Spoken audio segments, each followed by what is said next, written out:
Magandang araw sa ating lahat mga boss. Andito na naman tayo ang inyong lingkod, si Clifford Dama Vlogs.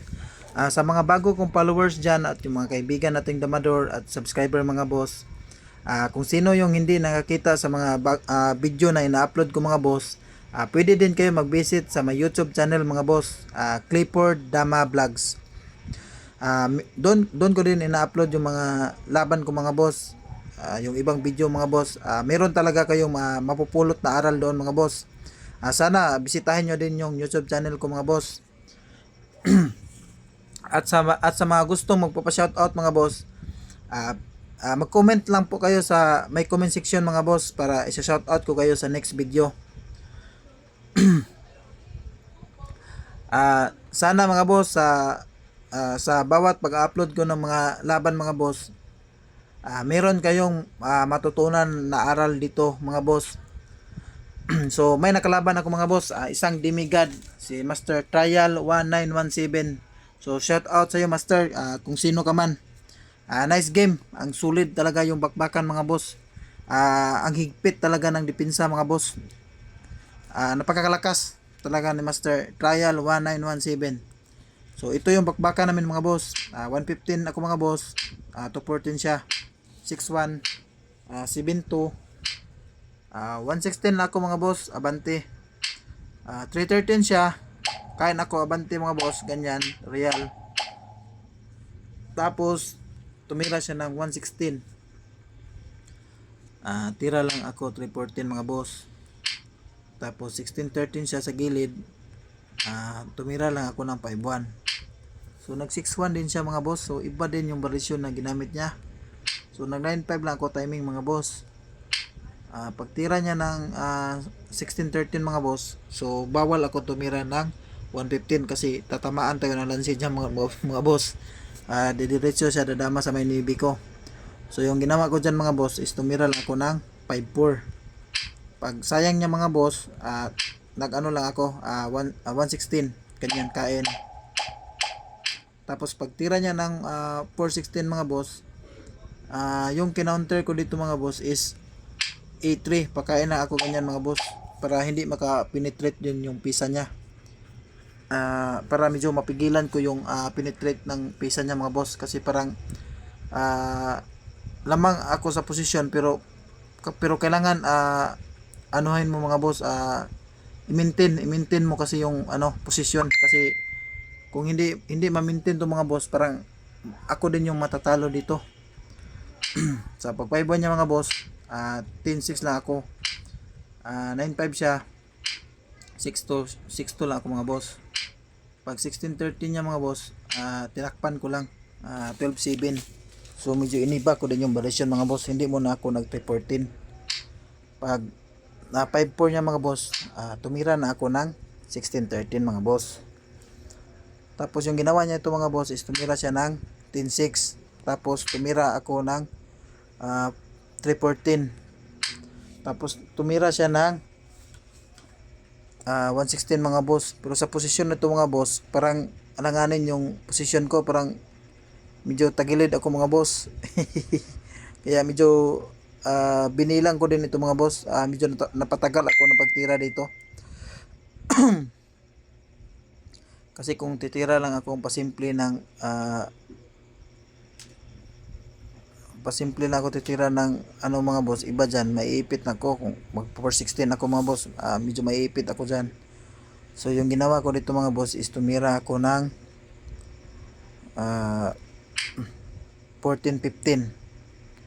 Kasi kung magpapakain niya ng 6-2 mga boss, doon ako kakain sa may 14-6. Hindi ako kakain dito sa may 15-7 kasi malalansi ako mga boss. Pwede naman mag mga boss, pero doon talaga yung kain ko sa 14-2, 14-6. Pero pwede naman dito mga boss, maganda rin naman yung kain sa 15-7. Pag dalawa niya real din position, pero yung inaano ko mga boss is baka kakain dito sa magpapakain siya abante sa 16-14. So medyo binilang ko din yan mga boss. Kaya yung ginawa niya ito mga boss, ganyan. So medyo maganda din yung pag maneuver niya mga boss. Ano din, nakaka-pressure din yung ano, pag maneuver niya. So yung ginawa ko dito mga boss is umabante lang ako, ganyan. Minintin ko kasi kung makakapa-atras yan mga boss, sigurado matatalo ako kung naka-maneuver yung 16-14 niya, natira niya yan para matatalo ako mga boss. Kaya nag-advance na ako.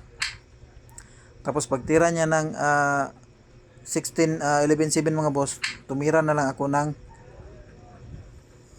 2-14. Tapos napatira siya ng 10-5 mga boss. So sayang yung ano, maganda sana kung nagpa-atras na siya mga boss. Pinakain niya agad dito sa may 16-14. Oh.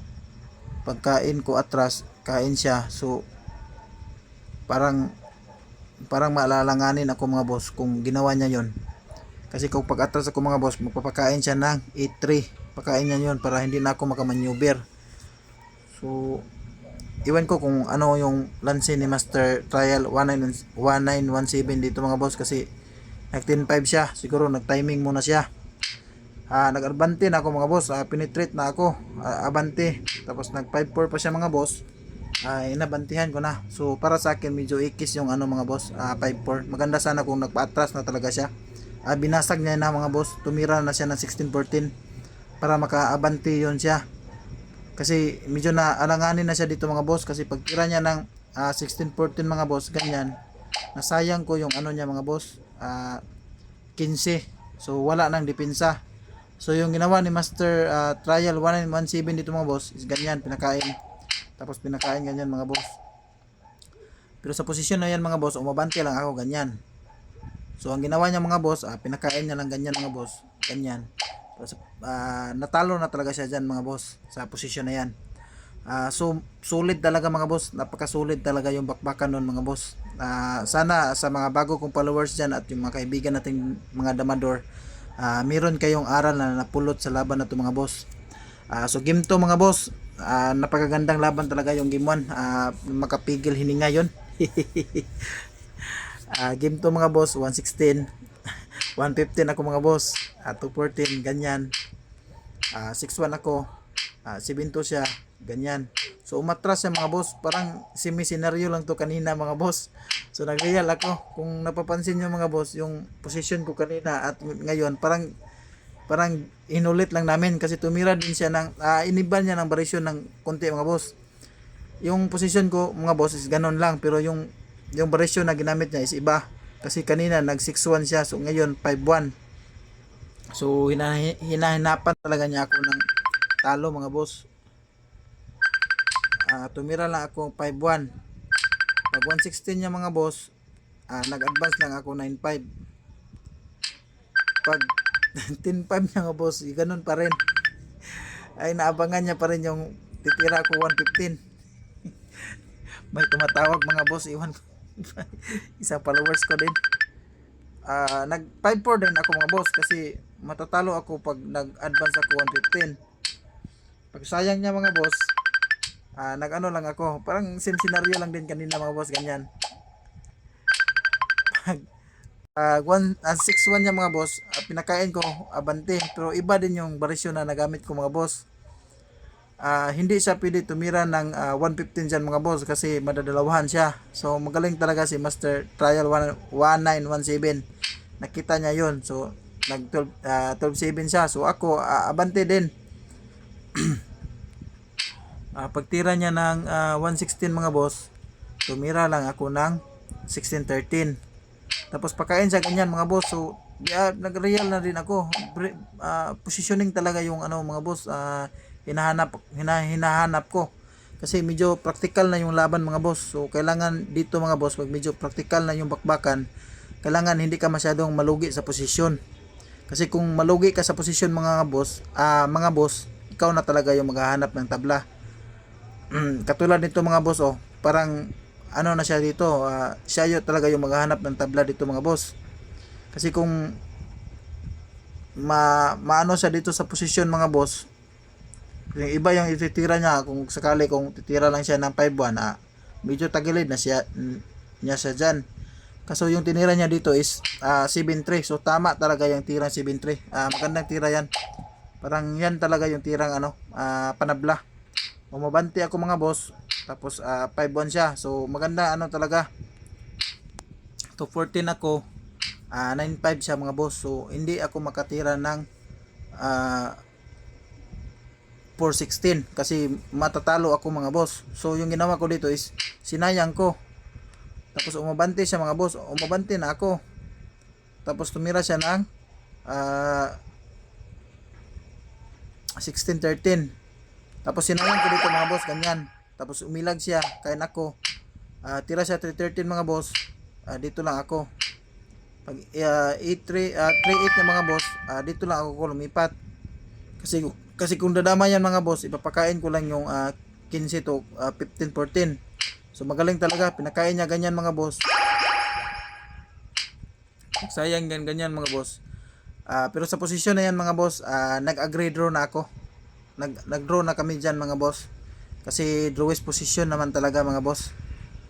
Mahirapan na din ako dyan mga boss. Kasi kung pinagpatuloy pa kasi namin dyan mga boss, ganyan. Pinakain ko na lang mga boss. Kasi medyo kunti na din yung oras ko mga boss. Ako na yung naghahanap ng tabla dito sa posisyon na yun nga mga boss, tatlo yung sa akin pero ako na yung naghahanap ng tabla kasi medyo naipit-ipit na din ako sa oras. So yun lang mga boss, sana may napulot kayong aral doon sa laban na yun mga boss. Napakagandang bakbakan mga boss, solid talaga. So sana bago matapos itong video mga boss, may isa shoutout lang ako. So shoutout sa iyo Master Mervin Patinga.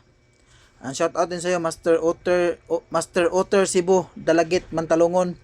Shoutout din sa iyo Boss Fidel Alvarado ng Cagayan de Oro City. Shoutout sa iyo Boss William Picardal ng Ilocos. Shoutout sa iyo Boss John Balasi ng Siquijor. Shoutout sa iyo Boss Toto Silma ng Masbate.